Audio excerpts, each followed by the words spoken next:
Bonjour, je me présente, Éric de Bishop, agriculteur dans l'Aisne, à 20 km de Laon. Nous exploitons une surface de 900 hectares à peu près et un peu de prestations agricoles en dehors en plus. Donc les cultures sont un peu les cultures de la région, à savoir des betteraves sucrières, du blé, du colza, du maïs et un peu de luzerne déshydratée. Les types de sols sont assez hétérogènes chez nous. Nous passons de l'argile à la craie, en passant par du limon sableux, avec une grande dominante de limon. Aujourd'hui, nous sommes en non-labour, sans pour autant négliger le travail du sol, avec soit de la fissuration ou soit du déchômage profond, à peu profond, suivant les périodes. Alors, ayant repris une nouvelle exploitation, j'avais sur mon parc matériel 3 Cambridge, sur les 3 fermes différentes, et je cherchais une machine beaucoup plus large pour avoir un débit de chantier important. Alors de là, j'ai commencé à regarder sur internet, à me renseigner à droite à gauche, pour savoir quel type de rouleau était le mieux, quel type de bille il fallait prendre. Donc à partir de là, je me suis rapproché de la maison Maréchal, qui m'a vendu et fait tous les honneurs du rouleau Güttler, qui n'est pas fort présent en France, mais qui est un incontournable en Allemagne.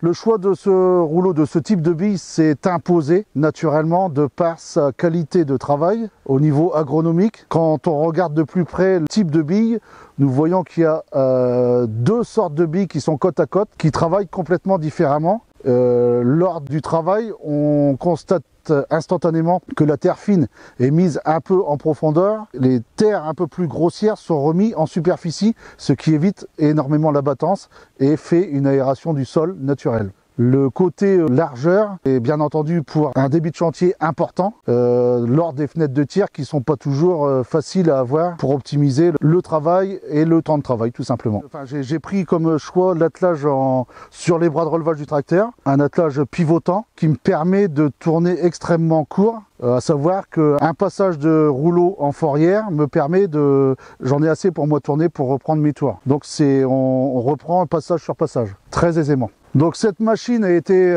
pour moi très bien conçue, même jusqu'au nombre de distributeurs, le besoin de nombre de distributeurs, pardon. 2 distributeurs suffisent, donc un distributeur pour la levée et la baissée de la machine, et un distributeur pour le pliage et dépliage. À savoir que l'aplomb de la machine se fait après avec la hauteur du bras de relevage, et comme ça on est à l'optimum de l'angle d'attaque des rouleaux. Alors, comme je disais tout à l'heure, les billes sont des billes typiquement développées par Güttler, 2 diamètres différents qui permettent, comme on peut voir ici, le travail, de laisser, nous sommes en terrain sableux, donc il n'y a pas forcément beaucoup d'agrégats, mais de laisser les plus grosses mottes en surface et de la terre fine en dessous, comme on peut voir tout de suite. C'est vraiment le typique du travail du Güttler, qu'on rencontre en limon ou en sol argileux.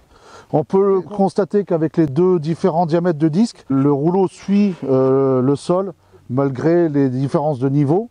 Le choix de ce rouleau, donc j'ai oublié de le dire tout à l'heure, un Magnum 15-40, donc 15 m 40, 10 compartiments d'1 m 50. Cette particularité, c'est que le châssis, il y a un double châssis sur axe qui permet de suivre et latéralement et au niveau de la hauteur en plus du système de billes. J'ai fait plusieurs expériences d'ailleurs avec un petit dénivelé, je me suis amusé à les mordre pour voir le comportement du rouleau.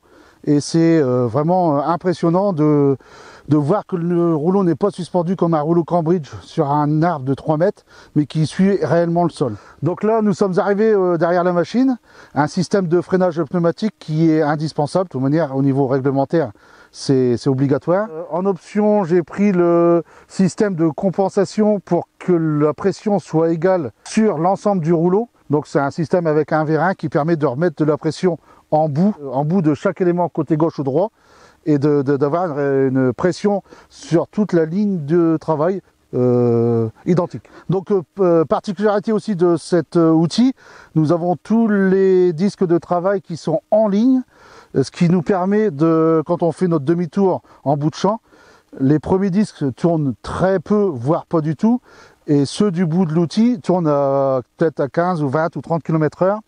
Et malgré cette vitesse, nous n'arrachons rien du tout.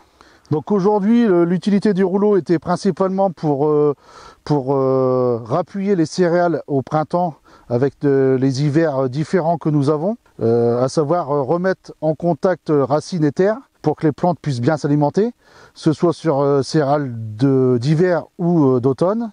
En plus, la particularité, c'est que ce rouleau-là sera important dans les préparations de sol de printemps, afin de conserver l'humidité et un bon lit de semences, malgré les vents d'est qui dessèchent tout. Et par la même occasion, lors des déchômages d'été, ce rouleau sera utilisé pour garder le maximum de fraîcheur, afin de faire germer le maximum de mauvaises herbes ou de repousses. Le type de sol, différents types de sol. Non, en l'occurrence, nous sommes sur un terrain un peu blanc avec des cailloux.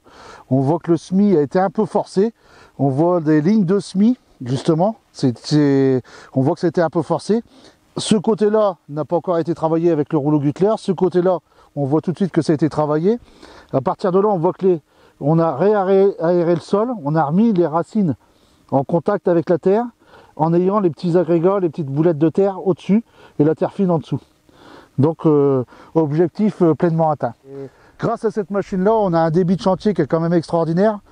On peut rouler entre 10 et 12 à l'heure, on va dire, pour rester dans une vitesse cohérente. Donc à 15 mètres, je vous laisse faire le calcul, on est dans les 18 hectares à l'heure en instantané.